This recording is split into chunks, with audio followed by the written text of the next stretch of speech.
afternoon, everybody, and welcome to the Friday edition of ZEISS Conversations. We had a guest on a few weeks back, and we had some really excellent conversation, and we got a lot of feedback, people asking to want to know more. I know there's a lot of Sony shooters out there, looking for a little bit of help and how best to maximize their setup with their lenses and with the cameras, and how do I get the most out of it. So without further ado, let's bring him on. Ladies and gentlemen, from Sony Digital, Gene Szucs. He was here a couple weeks ago. He's going to be here answering all your questions about Sony. We have our ZEISS ambassador, Tracy Page, who's going to help with the conversation, talk about some practical setups that she's been challenged by. And hopefully we can also show some of the work she's been doing with her Sony and Otis setup, believe it or not. And then me, as always, I'm Tony. I'm the Senior Marketing Manager for ZEISS in the Americas. And just welcome, everybody. Hey, good to have you. That sounds like a game show introduction. After 8 weeks, I'm finally getting it right. So. He's getting the pattern down. I feel like I'm a contestant. I love it. You are. We didn't have enough people to give you the center square there, so next time we'll bring some more people in. We'll play Family Feud or whatever that show was. Wednesday was like my first time out of the center square. I didn't know what to do. I was just kind of misplaced. Right, exactly. Here's a story. And it kind of confused Tony because he went to introduce Kenneth in the center square and kind of got tongue-tied, so it was fun. It happens. Yeah, but thanks for having me back. Really, I'm really excited to be here. Thanks for coming back. I hope. Yeah, well, no, I hope everyone's doing safe. I'm safe. I know Tracy. I don't think I've talked to you in about a week and a half, but I see you online all the time. So I feel like we're just like not just two ships passing in the night anymore. It's like, oh, I know her. We have like an earnest friendship now, which I just really love and I cherish it. So I feel like I can ask you anything. All right, absolutely. I mean, I'm here. Like why the kids put slime on the heads. We've been laughing, we've been waiting to load up because these kids came in with slime, red cherry colored slime dripping on their heads. It looked awesome.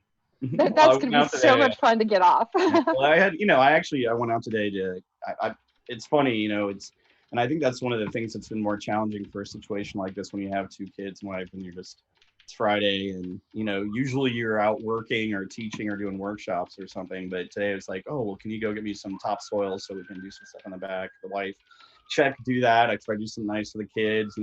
My daughter's obsessed with YouTube stuff, I guess. Now she's 3. And so she keeps asking me for slime. So I got her some slime and made her day. But now that apparently they've been immersed themselves in a lot of dessert slime, as that's called. It's going to be a fun time after I get out of here trying to get it off. Hose them down. Yeah, take them outside and hose them down. Yeah, our own version of that has been competing webcasts. So Rob had his Zoom meeting before mine, and we're like scheduling. It's like, okay, I'm on. Can you? Or can we put the soundproofing up, or we're like competing spaces. It's better than, I think one of the initial ones we did. Rob was sitting like right behind me and waving at Tony and everybody as we were speaking, and so now he's in his own room. So Siri thinks I'm. Thank you, Siri. I don't need anything. Well, I don't know if you guys have seen this, but there's someone that is doing like a lot of YouTube conferencing and stuff. I just saw this waiting on the newswire, but apparently she's doing her stuff in their dining room, and her husband is dressing as a superhero or something every different other day, and like sitting. Oh my gosh! Or getting coffee as Batman, or. Oh no, I did see that. Yeah, because I posted it yesterday, and I was like, somebody please don't tell my husband about this. I could totally see Rob doing that. Tracy, I think that's where I saw it. I think it was on your feed, and I was like, that's hilarious. All right, well, so let's begin here as the horde is getting restless. They want to hear about Sony. Oh. So we have people logged in already. So Tracy, when we were last talking Wednesday, there were a couple of challenges that you had run into with your setup. Some questions that you wanted to fine tune. Well, we were talking a little bit about the color, and I think we're gonna work that out. So I'm noticing that the Sony is probably a little bit more correct than what I'm used to. So I'm used to a little bit of warmer tone coming out of the camera. And so I'm having to just adjust my Kelvin temperatures a little bit. So we're kind of working on that.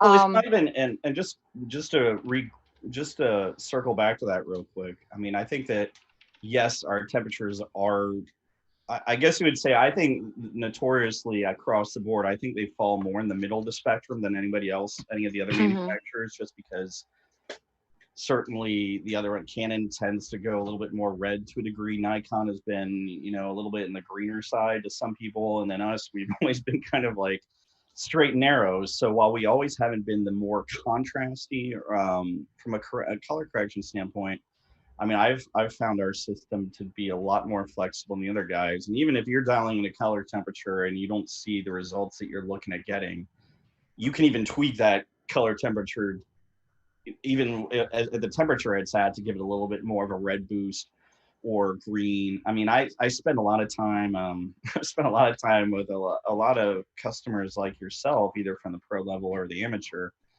and enthusiasts, who just want to grade like, this is what I'm used to, so we have to go in and do like almost a deep dive, and like you can get in there and turn it on, go into that color temperature setting, and then dial it in like 56 700, and then you can just like hit that right button on your scroll wheel, and then that's going to bring up a color chart, and you're going to be able to drift either to certain levels, certain degrees, over and under, and go wherever you want to go. I mean, with working with companies like, I mean, for example, Dateline on a video standpoint, they use a lot of the high-end Canon Cine as their mains, and they're using Sony A7S2s as their B cameras for like time lapse and architecture and a lot of B-roll stuff. And so they wanted their cameras graded.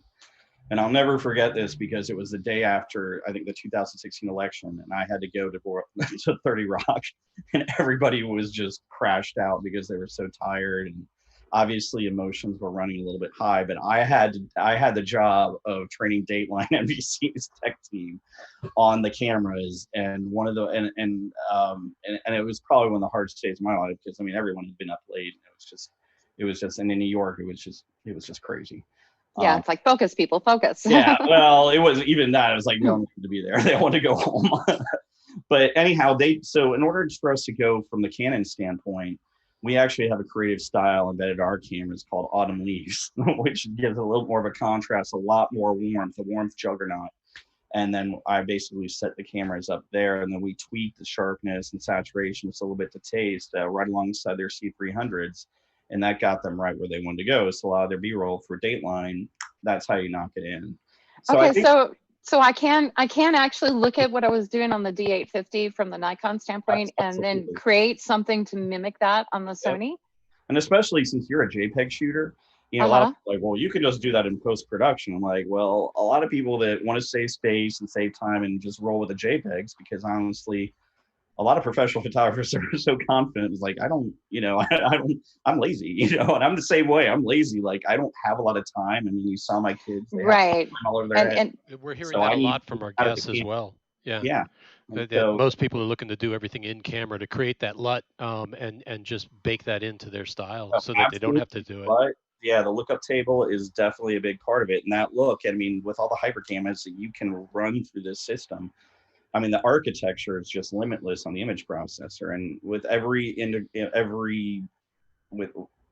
generation comes a new level of just all of these different options that you can access and you can tweak to taste. Certainly, I mean, I always tout myself as even when I gig, less is more type of thing, right? I like things set a certain way, and I don't really get out of that, but it's hard to take advantage. I mean, when you have this Ferrari in your hand, and you just want to see what it can do. Well, no, and I wow, you just made my life so much easier, because now I can figure out how to make it mimic what I'm used to, the style that I'm kind of known for, which is something that I was. Tony, can you maybe pop up a couple of those images? Sure. From Monday? Yeah, absolutely. So I took it, I'm finally back at work. So I got to like take it on a test drive on Monday and shoot an actual real client with the Sony paired with the Otis 100. So the first image, the first image we're going to see is these are Disney actor Will Buey, who plays Finn on Bunked. Really cool. Wait a minute, plays what? Wait. Is that English? What are you talking about? I know I haven't had kids in a while, but he's on the Disney show Bunked. He plays Finn on Bunked. Okay. So if your kids watch Bunked on the Disney Channel, this is one of the main No. characters. Not yet. So anyway, so these images we're seeing, these are my shots from Monday. So this one was his theatrical shot, and you can see on this one we just nailed his eyes. Oh, wow. Yeah. Perfect. And I loved that. I would say 98% of my shots were perfectly in focus, which I don't know if I've ever been able to achieve in a session before, because I do shoot manually. So going back to that, how did you have the camera set up for your needs? Are you just using focus, or using magnification or peaking? I mean, how are you I just used in this case, I forgot about the magnification, because I'm just getting used to the camera, because you and I set that up last time so I could do that, and I totally forgot about it. So when I could see that it was peaking in the eye that I wanted it to peak in, I took the shot. Great. And it was just really simple. And I appreciated that. And then Tony, if you'll go back to the one of him standing in the jacket. So this one, I oversaturated the yellow channel just a little bit, so I did have to desaturate that and went in post a little. I think I think I overcorrected my Kelvin temperature. I probably went too high on this one, but it still looks pretty good. And then the third one of him in the jacket out in the open air, again, I missed slightly, and I had to desaturate my red slightly. But other than that, I mean, it was like a 2-second compensation in post, and the rest is straight out of camera. But we've nailed his eyes again. So the most important thing there was to make that contact with those bright blue eyes. Yeah. So these are just 3 that I quickly edited just to throw up on media. I ended up sending, so normally my workflow is everything goes to an assistant. The assistant gets a pretty concise curated set of 60 images to go to the client. But because I'm assistantless right now, because she's at home, I ended up sending 116 images to the client because I couldn't make any decisions. So how did you feel that, like, on the back end? How are you cutting it? I mean, what are you editing? Well, I think I already told you, I took out the ones that were inside the studio because I didn't like the color. So that's where I was. No, I meant the program. Oh, I just call them in Lightroom, or we started calling it curating instead of culling, because the negative connotations with the word cull, it sounds like you're holding something back, but curating is a value added service. It's something we do extra for you. We give you the best of the best. But I just do that in Lightroom. There's no batch processing or anything. It's just straight from camera. And then Adobe RGB or sRGB? sRGB. I mean, interesting. Yeah. I mean, I prefer Adobe because I get those extra colors, but I also I run it out to like Photo Mechanic or something like that, because I felt like that color is a little bit, I mean, I love Adobe. I've been an apologist for, I don't know, over a decade. I mean, most of my workflow video and stuff have always been that, until I discovered Capture One, and I have never went back because they talk so well. Yeah, and I'm trying to move to Capture One. It's just that so much of my workflow is already in Lightroom. Yeah. No, because I can load straight up to my website.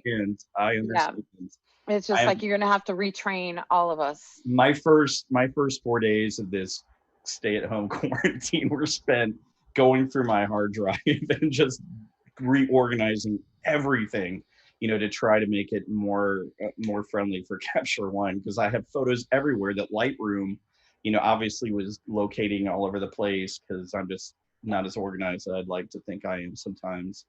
And from years going back to like 2008 all the way up, I had to go through and just start mining away. So I can certainly sympathize with that. So I think, one of the conversations you wanted to have today, which I'm really, really enthralled with, is how the autofocusing system works. And I can tell you from my session on Monday, I'm a manual shooter, right? But I still use the autofocus system to manually focus my lenses. And from our conversations in the past, I know that the focusing is looking at contrast. So maybe we should get in a little bit to how this all works. Well, in regards to the A7R4, it's not really just about contrast. I mean, it's about the whole engine itself is a whole innovative AI. I mean, we're not talking like something that'll take over the world or something like that. but it's measuring, it's measuring details and memorizing details, color, eye, facial expressions, shapes, all at the same time. Anytime, you're focusing, and it's storing it away. So in microseconds and milliseconds, you're trying to make it as fast as we possibly can. And we're dealing with a coupling in a marriage of phase detection and contrast points.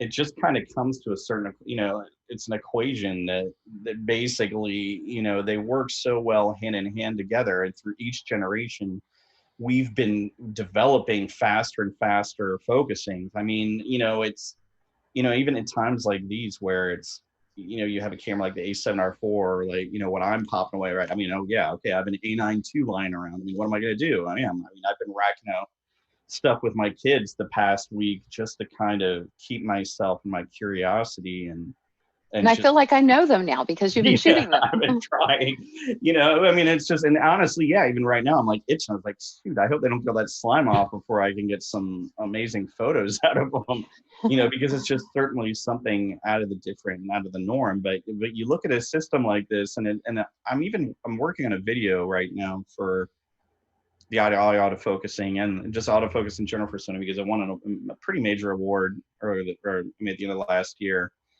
especially for excellence in performance and eye autofocusing. But the algorithm is so fine-tuned, and it's just such a powerful engine that I can only, and I'm not one to kind of say like, and cameras are, at the end of the day, they're tools, but I'm like, especially with some of my more editorial or action and sports related material, back in the day, I can't imagine how much more, many more keepers I would have had with some of my work.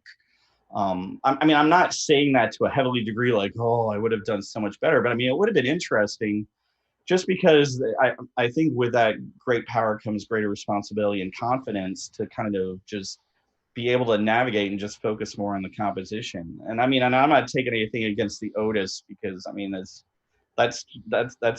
that's a lens that outperforms 90% of a lot of their lenses out there. It's nothing to take away from anyone, but it's just it's what we call a special formula. Like when you see someone with an Otis, I'm like, oh yeah, that's an Otis, or a Summicron, or even what I would say with the 24-70 G Master, even our 85 or the 55-1.8 ZEISS. There are just certain lenses that you just like, bam, nail it. I feel like the times that I've shot with the Otis, and I love manual focus. I love everything manual. I can do it. Obviously with an editorial workload or with with wedding shooting, it may be a little bit different, because you only have a split second, and it's not the amount, some of it's reactionary, I guess. So I think on the reactionary images where you don't know really what's going to happen, but you can have more trust in the technology, I think that gives you a lot more of a safety net and a barometer that you're like, oh, I have a lot more confidence in the mechanics, because when go ahead. I was just going to say that's one of the things. We talked to one of our other ambassadors, Greg Waterman, who shoots A9 and with the Batis, and he was a manual shooter for 25 years, I think, Trace. Yeah. And he gave it up because of just how good the autofocus in the alphas are, and then the A9, when he settled into that, he doesn't think twice about it. He racks his lens, he gets his white balance, and he goes and shoots rock and roll. He basically said he wasn't giving it up until he was convinced that the camera and the lens combination were better than he was. Yeah. And that was the first camera lens combination to be better at it than he was. Yeah. And with that A9 in the Batis, he's knocking back some really incredible shots, all because of that autofocus algorithm. It's just that good. Well, if you have a camera that's going to focus 60 times per second, it is. Just... I love the A9 with the. I actually have. I'm not A9. My A7R4. I have a Batis on here now, and I love the Batis on here, but there's a certain look with the Otis that I think I'm known for now, and that's the lens that delivers that. Well, I think that's a very important point. That transcends even when we're talking about technology. It's about having that distinctive voice. I think that's something that I'm always looking for. It's hard when you tend to sell yourself out as different, either an editorial photographer, portrait photographer, or whatever, kind of a hired gun. And I think that's where I fell into a little bit of pitfall there, is like, I just wanted to do too many things. And, when you're in a market like New York, it's like, you really should focus on being great at one thing instead of just being really good at a lot of things. And then especially, you know, from a video pattern where you have to do wedding, you know, what are weddings, professional sports, here, PSAs, commercials. I mean, work is work. I mean, so it's a matter of just getting the job done. Whereas the environment where you have, I mean, I think, you know, you've grown so confident in your work, and you, like you said, you're known for it. Like, that's what I'm like, I can see it, like, that's a Tracy Page. You know, I mean, I don't think that they're to me like, oh, that's a Gene's too. I know Tony's even, you know, texted me watching a movie going, I just saw this shot. Was this yours? Yeah, no, and I think that speaks, I mean, come on. I mean, that's just, I mean, how many, there are plenty of photographers like the Ralph Gibsons or whoever out there that, you know, Anton Corbijn, you know, that are known for certain camera lens combos. And you just look at it and like, that's who that is. And I mean, and I think that once you found that, and once you're known for that, I mean, it's not, I mean, I don't know. I mean, there's obviously certain people, you know, influencer types that are more concerned with getting what's new and everything. But, you know, there are others that are like, hey, if it ain't broke, don't fix it. Well, and that's the key is because you know, you get that combination like you were talking about. It's almost like a musician. You start to know the instrument so well that you don't think about it anymore, and you can move on to the storytelling. The gentleman we had, Kevin, we had on Wednesday. You know, I'm looking at the pieces that he sent me, and they're fantastic. And he's an excellent photographer, but he talks about that as well. Is I'm not thinking about the equipment anymore. I'm thinking about how I want to compose within the frame. And really, that's what starts to set people apart. Is once you've chosen that instrument, you can move on to really creating your art. Mm-hmm. And it's, for me, I'm not, you know, I don't want to think about my camera. I want to think about keeping the person in front of me entertained so that they look like they're engaged in my images. And that's what sets me apart. And that's a beautiful point, in that, you know, that, hey, wait a minute, my job doesn't just detail, you know, composition, you know, and everything. Like, you have interaction, you know, you have to make people feel comfortable. You have to tell the truth in what you see in other people, or the truth you see it, and find their best angles very quickly.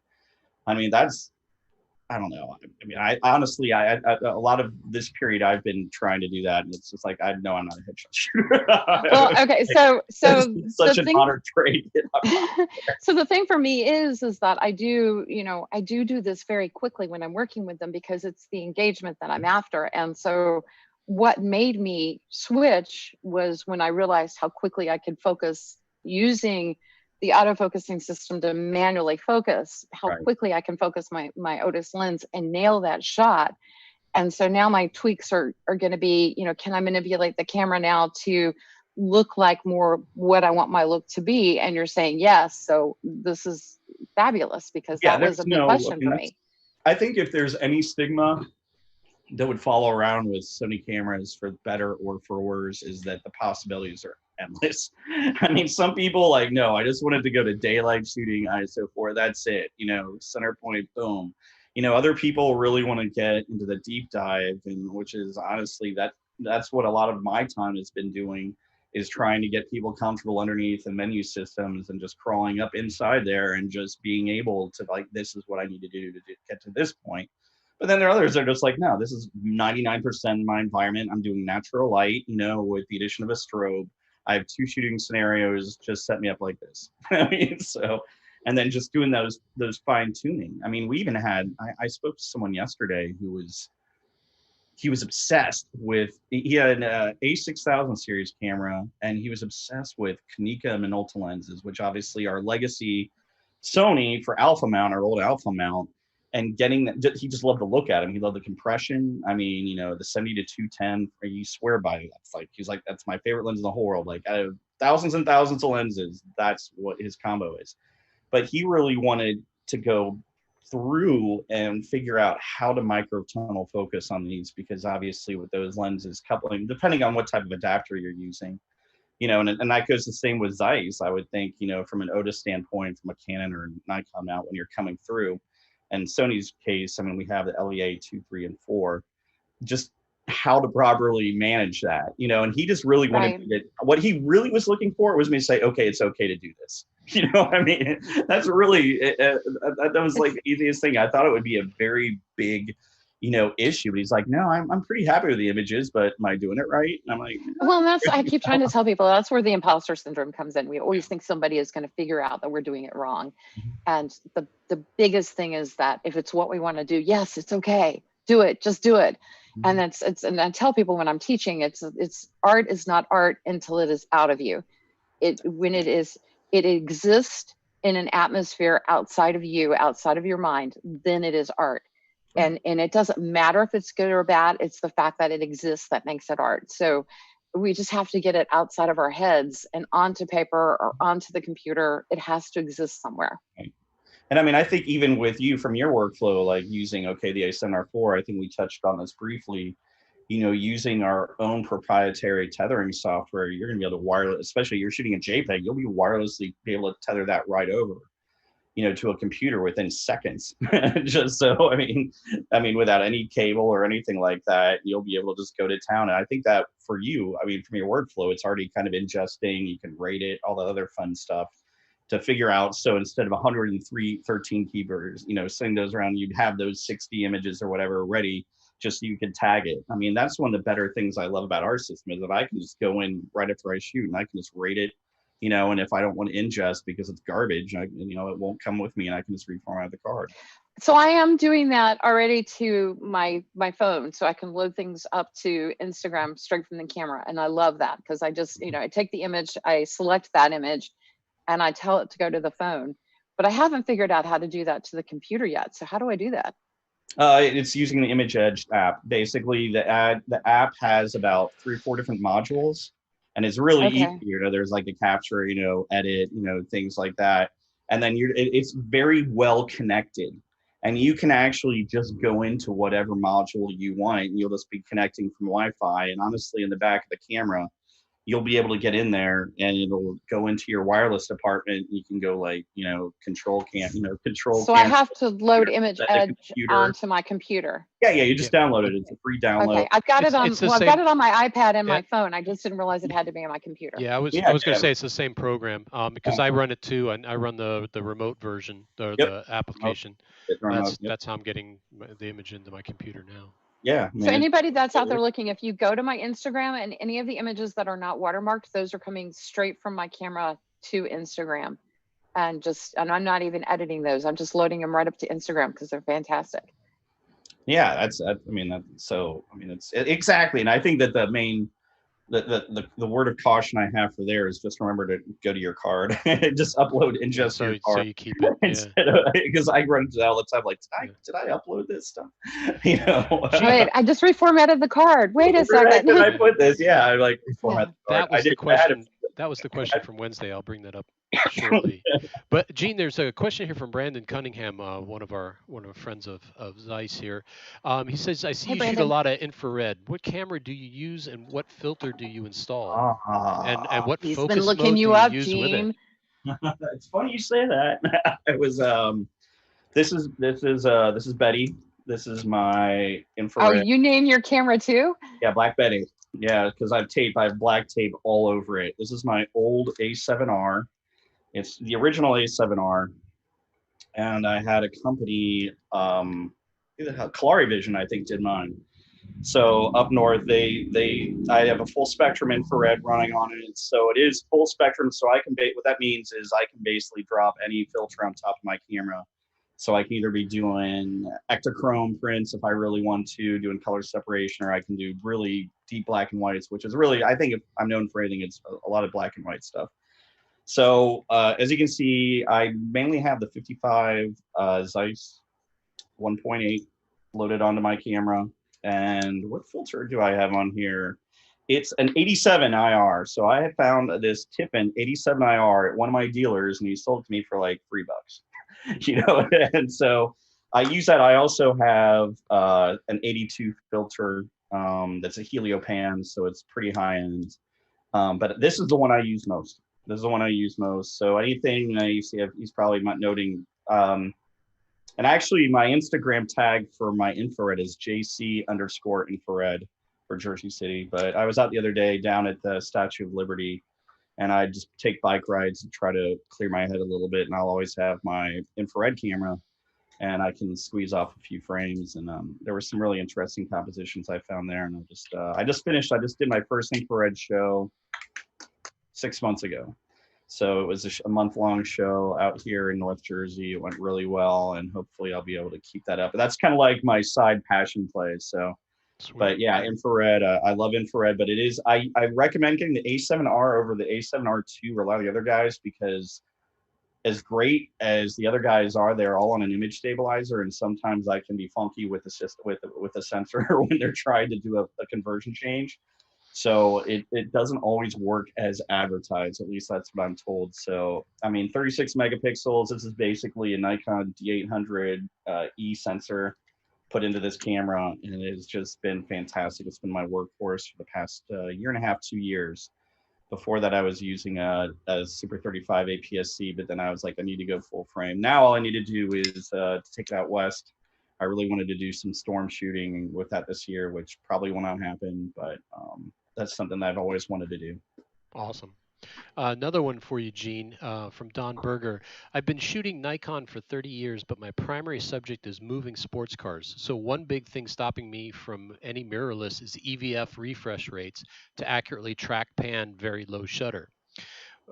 What you're talking about, what you're taking about editing profiles is attractive, as I currently need to shoot to RAW, to Lightroom, to X-Rite camera profiles, and to get Sure. colors to my satisfaction.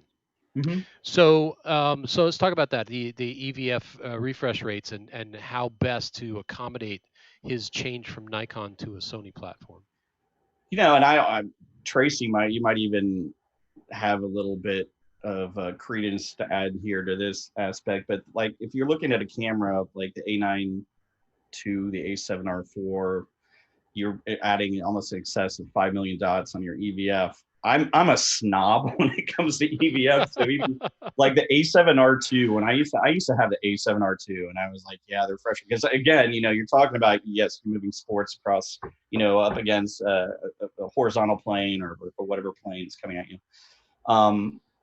I have done a little bit of work with NASCAR. I with the original A9, and I've found it to be. I actually never thought the refresh rates, especially when I'm doing drags or anything like that, do anything out of the ordinary. I mean, we have basically a normal setting EVF where it's just normal every day. You know, hey, shooting your kids and stuff like that.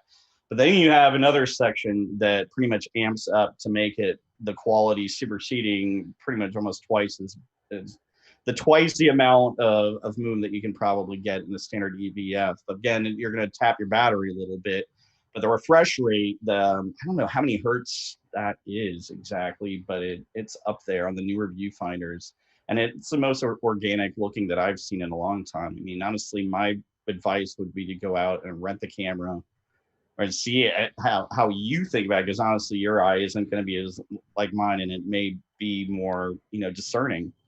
But I think that's one of the selling points, especially us as a mirrorless company and a sensor company, is that, you know, we're 4 or 5 generations down the line now, and that's kind of helped us get over some of that, because like the original A7 series and then the 2 series, I mean, yes, I could certainly see in lower light situations the refresh rate wasn't getting to where I wanted it to be in certain areas, and I had to do a little bit of a guessing game. But then you get to series 3 and you're like, what the heck? And then in 4, you know, and you're bumping up. I mean, you have more than 1,200, you know, more dots to play with. I mean, and, you know, it's just it's incredible, because obviously you're playing with a lot more megapixels, so the details have to be there. Right. And so Doug and I actually talked about this a little bit yesterday. Doug's a friend of mine. He's a motorsports photographer on the left coast. And we actually had a little bit of this discussion yesterday, and it was out of my league. So I was asking him to talk to you, but he does shoot with, I think, a Nikon D5. Mm-hmm. And Doug, are you D850 is your other camera? I don't remember. So that was, you know, he's had some, I think he's ready to change systems, but he's had some concerns about that. So that's where he was. Yeah, no, I think you should definitely, honestly, if you should also look at Patrick Murphy Racy. He's in Tennessee right now. He's University of Tennessee photographer, but he does a ton of action sports. And actually, there's a great group on Facebook now called the A9 A9 A92 Sports Action Photographer Group, and they're always posting fun stuff. I mean, some of the funnest jobs in the world, from Liverpool Football Club to Seattle Seahawks, Sounders. I mean, everybody, these pro photographers out there, and there are some racing enthusiasts on there. One of my former team members, that was part of his job too, outside of this, was doing a lot of sport, car photography, race photography down in Texas.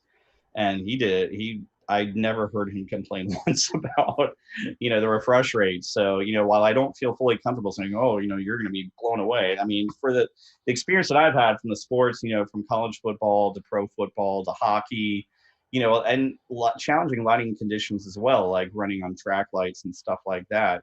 I mean, horse racing, things like that. I mean, I think it's just been, I've never had an issue. And and you can also remember, turn your live setting view display off if you're more comfortable metering naturally, and and that's giving you a more natural look as well from the viewfinder to kind of track. And that would also, negate showing you kind of what it would look like.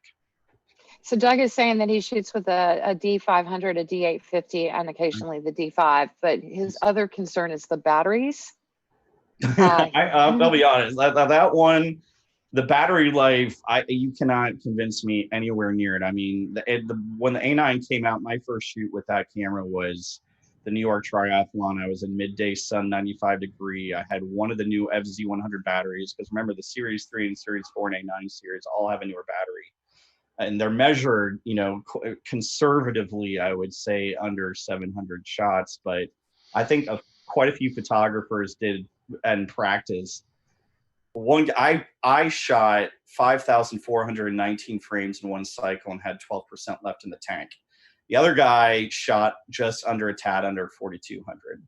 So the battery life is phenomenal. The FZ100s, I can usually float around those in my camera and have one going all week. If you're comparing it's an ENEL15 or, the higher D5, I forget what that was when I used the D5, I forgot. But they are nothing compared to the new Sony SE100. That's the best battery system I've ever used. I mean, I'm powering the camera right here off of this, and I could probably power it for probably 6 hours. So Doug, I'm hoping that answers some of your concern. Yeah, battery is.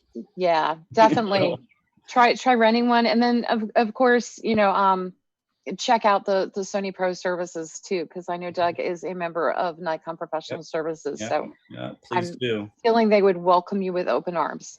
I was gonna actually, as a joke, I didn't do it, but I still have my NPS mug here. I was gonna I have my pen right over here. I'm still a member of NPS, so I've got a backpack with the biggest pen if anybody wants it. I think it used to be Joe McNally's, I'll take it. Yeah, can I get a sign? I'm not doing much right now, so it's one of the best lighting lessons I ever saw was a Joe McNally on using one softbox.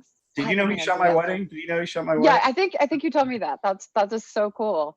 I think that's how I used to introduce myself as well. I was like, "Hi, I'm Gene. Do you know Joe McNally? He photographed my wedding." The first time I met Michael Corsentino, I think he told me that he had just shot Sal Cincotta's wedding. So that was kind of funny. We were having lunch, and he's like, "Yeah, I just shot Sal's wedding." I'm like, "Oh, that's cool." But when we did the A9, when we launched the A9, our first trip, we had a big launch event here in New York, and we took a group of people, and like us as well.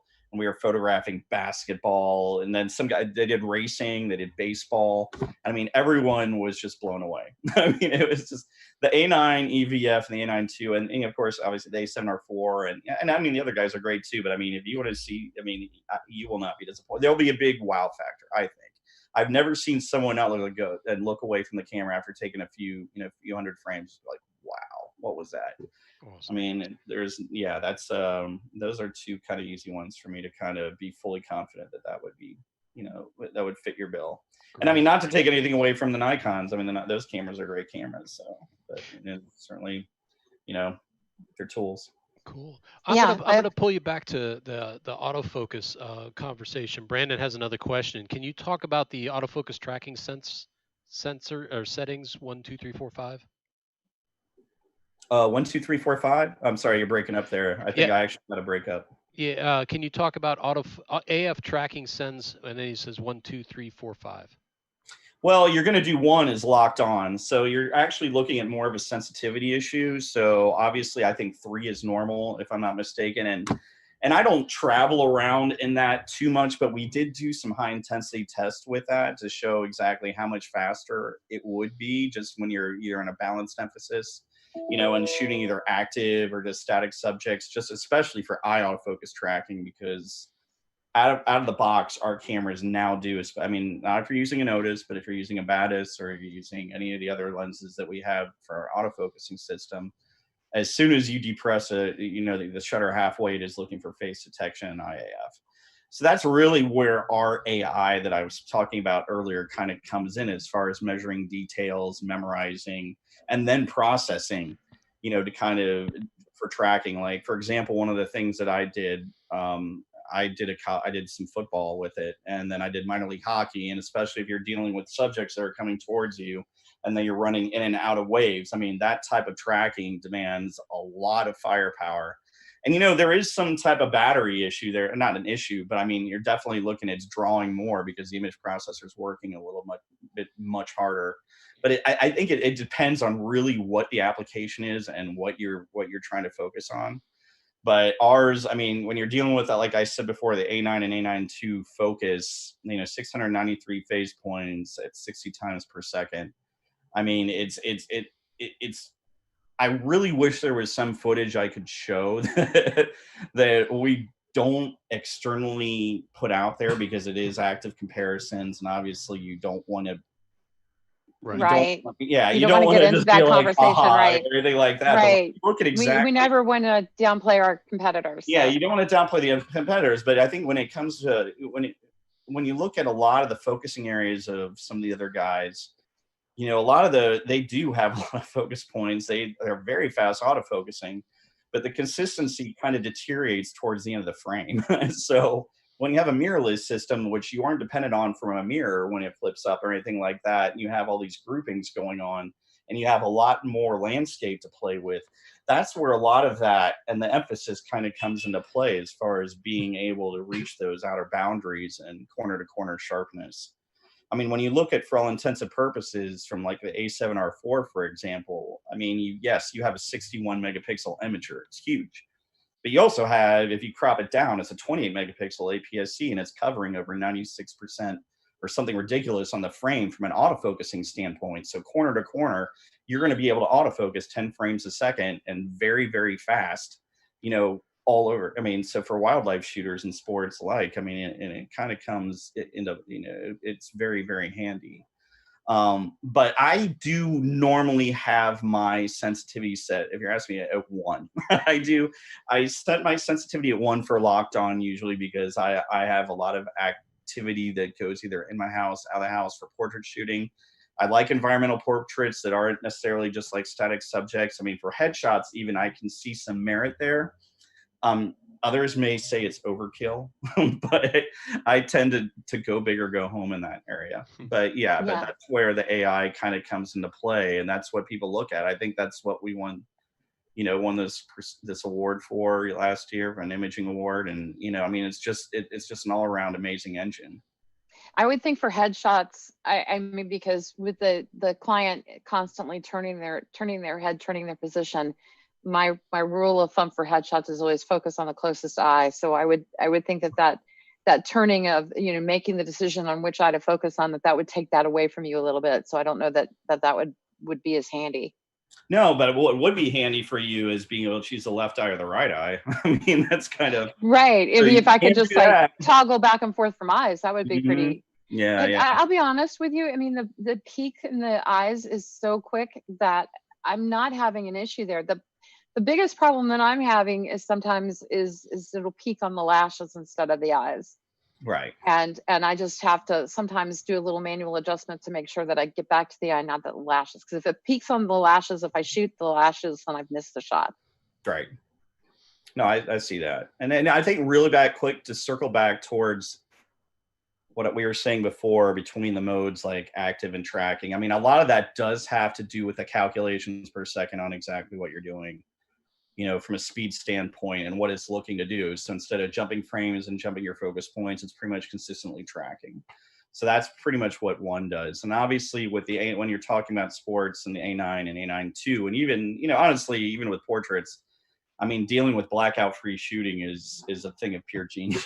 So, you know, for someone like myself, if I have to, you know, and others that do a lot of sports shooting that'll do, you know, a couple thousand frames, it's going to be during a session, it's going to be easy to come out and have a twitch in your shooting eye. So, I mean, that's, the New York Marathon would definitely tax me for the next day or so. I'd almost have to wear ice.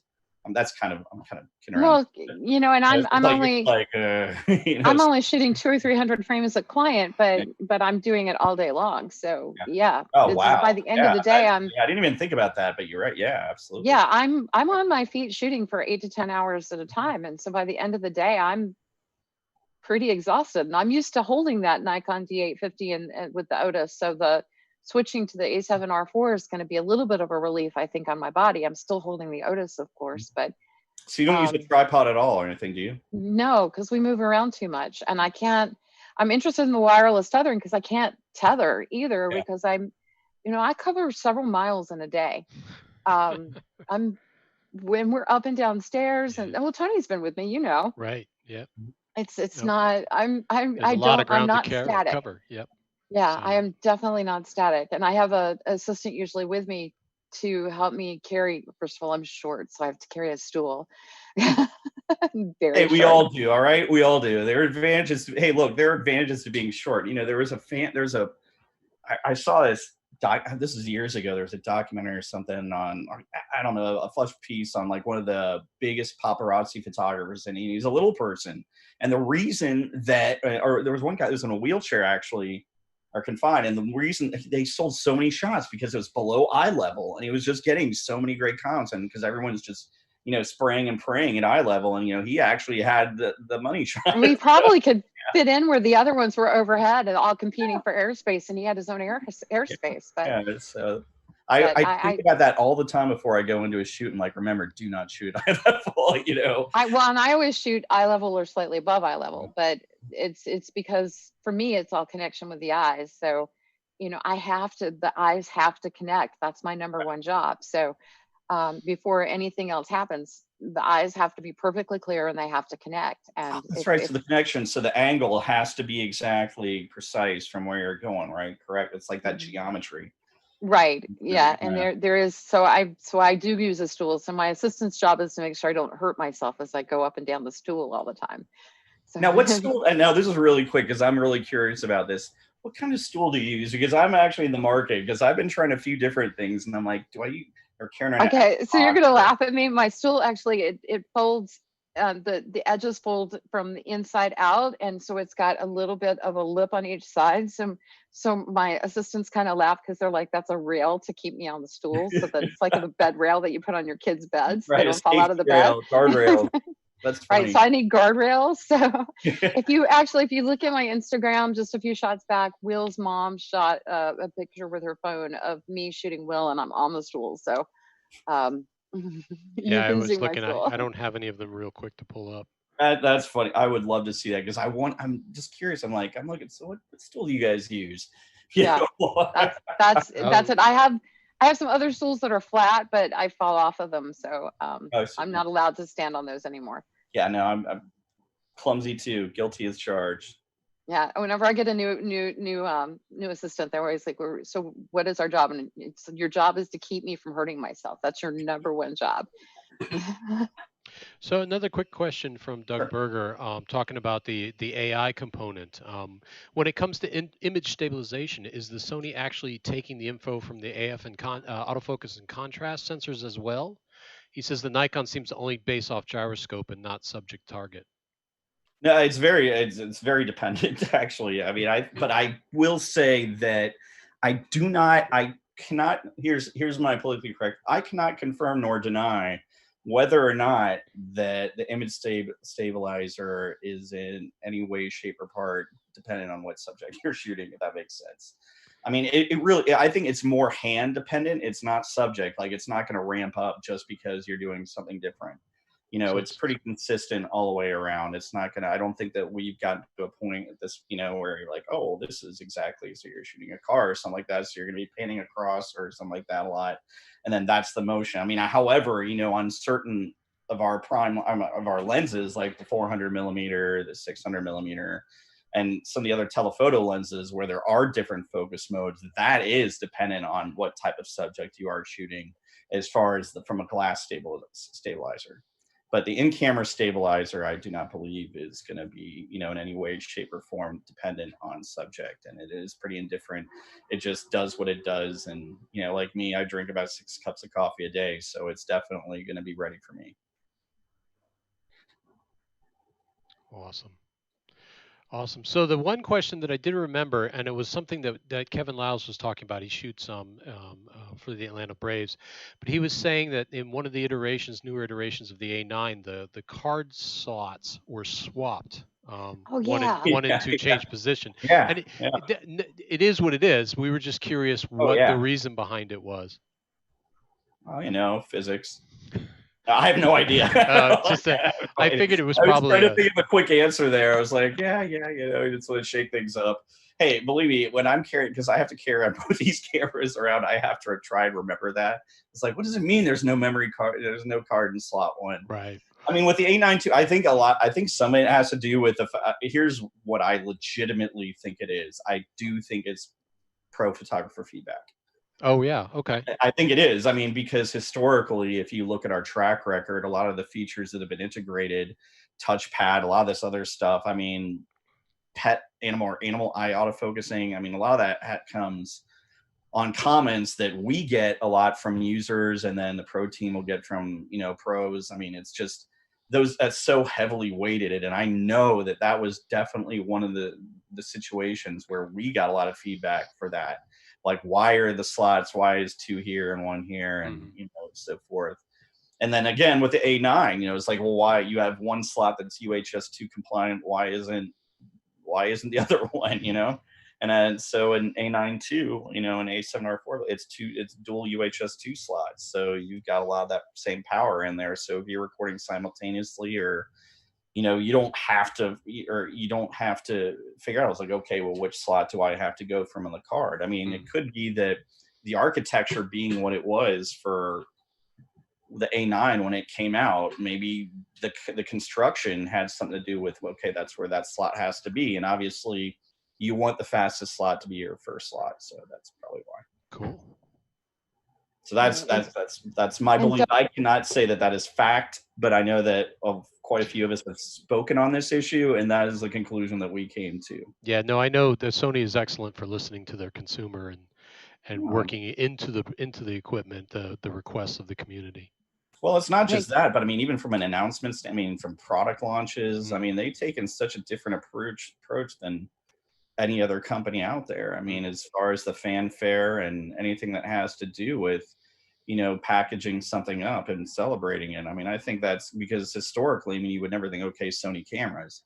I mean, from a video end, they were very cool, but you wouldn't think, oh, they're very, very sexy, but now they are. I mean, so they've obviously done a heck of a job, from the marketing end, as far as how products are released and, and what goes into it. So Kevin moved from a D850 like I did. So he's coming from the same system that I was using to Sony. Oh, nice. Cool. Go Reds. Braves. He's a Braves photographer. I know, that's why I said go Reds. I know. I'm just reminding you who your audience is. I kid. It goes back to the comment you made about my photo of my son wearing a Falcons jersey earlier. Oh, that's right. I said go Falcons. I'm sorry. This is a Cincinnati house. No, yeah, I think I was about to threaten to send him more Falcons gear. Yeah. No, it's very cool. But no, thank you very much for using this. And absolutely. I mean, I think, it's a shame that, we're not able to enjoy anything right now as it is. So. Well, hopefully except the Chicago Bulls, last Michael Jordan. That's what we're all right. Yeah. That was a well-timed miniseries, wasn't it? Hey. As we're coming to the end here, a question from our friend David Hong. Is Sony going to give the A7 III subject focus tracking via a firmware update? Is there anything in the pipeline coming at that camera? That's a really good question, man. That's a good question. And honestly, I don't know. But that was kind of almost a talking point that I did have as far as the firmware component that goes into the Sony system. I know that when I updated my Nikons, via compact flash cards, I know no one knows what those are anymore. But it was just a kind of a simple 5-10 second process. And one of the things people ask nowadays is like, why does it take so long to update the firmware of your camera? And I'm like, well, it's totally rewriting the CPU. And if anyone, like, it absolutely could add features like that, that are major bombshells and game changers for the camera system. I mean, it's activated the A9 and activated more contrast points or whatever. I mean, it just, which I think that it's just amazing that, that we have all these features or these abilities to be able to turn these cameras into something. Honestly, I don't know that the way that the A7 III that it's constructed, which is very well, but I don't know if it can have that tracking ability. I mean, it does track really well as it is, but I can see what you're saying. For example, like a la A9, but again, it does not have the same processing power in the A9 II, because that's what they do. I mean, they have these wonderfully fast processors, and they have enough stuff that can keep the sensor and everything kind of cooled down to a degree to do what it does. But I mean, that's part of the price tag. I mean, yes, the A7 III has the same amount of phase detection points at 693, but at the same time, it's not gonna. I think that would be more probably. That would be more geared toward an A7 IV if whenever that decides to see the light of day. I mean, obviously 2020, Sony had a lot of great things planned. I mean, honestly, I was joking about this with one of my coworkers the other day, is that even before I worked for Sony, I mean, I was part of another, I was part of the Adorama Pro team. And, in the A7, for those who don't remember, the A7 R2 dropped. And then videographers went mad because it was like 4K internal. This is great, blah, blah, blah. So they got on their orders in. Well, less than, 2 months later, there's the A7S II. And then people are jumping off the buildings because they want their money back to the A7S II instead of the A7R2. Yeah. And then I called my rep that day. I was like, where's the A7S II? I know it's in New York right now. And she's like, what are you talking about? I'm like, A7S II. She's like, wait a minute, they announced another camera today? Like, so that's kind of, and that's one with Sony. So like, they just, we like to tread very carefully and silently. There are those of us, I mean, when A9 was launched in New York, they basically told us 2.5 weeks before, like, whoever was invited to this launch, like, you're going to need, well, obviously I'm in New York, so I was going to be here anyway. They probably wouldn't invite me, who knows, but I was, so I'm there. And then whoever else, but you were not allowed to tell anyone. I couldn't even tell my boss, like, they basically said, you cannot tell anybody on your team. You cannot tell your boss. They didn't even want my family to know about what was happening. I mean, we didn't know it was an A9. We knew something was going on. So, I mean, people, we all showed up, we had no idea. And then we all just kind of got our faces smashed in with this amazing new camera. I remember back at the A7 III launch at WPPI a few years back, we were sitting in our booth and we were suddenly overrun with YouTube celebrities. And we're like, why are you here? And they're like, oh, Sony brought us in, so they were coming, they were talking to us, they were talking to Sony across the way. Nobody knew, not even the Sony reps. And we asked afterwards and they're like, we knew something was coming because all these people were here. But nobody in the U.S. knew what was going on except the one guy with the magic briefcase. He had exactly. the information. It was a lot of fun. It's plausible deniability. Yeah. I mean, I can't be held responsible for anything that I don't know. Yeah. I honestly, we don't know anything. Right, I mean, of course, and absolutely, some of those technologies, I mean, they're differentiators for a reason, between the different categories. Between the A9 can do what it's, although things seem to be getting a little closer to each other, but the R series does what it does exceptionally well. Apart from the S series, apart from the A9, they all have their specific reasons for living, and certainly price points to go with that. Absolutely. Yeah, and same with the lenses that we come out with, of course. Thank God for my people at ZEISS who could help me navigate through all those cameras. I had I know. Clue. Yep. No, I'm very often discussing Sony cameras. People will come and say, Oh, thank I love your baddest lenses, but which Sony should I use? And I'm like, all right, pull up a chair. Let's talk. you. That's great. So it's a lot of fun. Well, Gene, we've reached the time here. We're just about an hour's worth of time. Need a longer camera shutter. Yep. So, and there's a nice conversation going on in the chat. Hopefully, they'll keep that going. But I don't want to keep anybody any longer. Those of us who are finally experiencing the good weather in the New York City area, Yep. want to go and get some of that bright sun. So I want to thank you, Gene, for being with us. Thank you again, Tracy, for driving the conversation. Lots of good input, lots of good conversation here. And then, of course, from me, Tony, I'm glad that everybody was here today. Thanks for joining our conversation.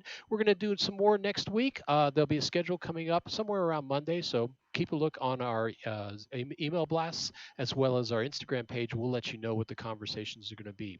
Thanks, everybody. Have a terrific afternoon, and we'll see you next week. Bye-bye now.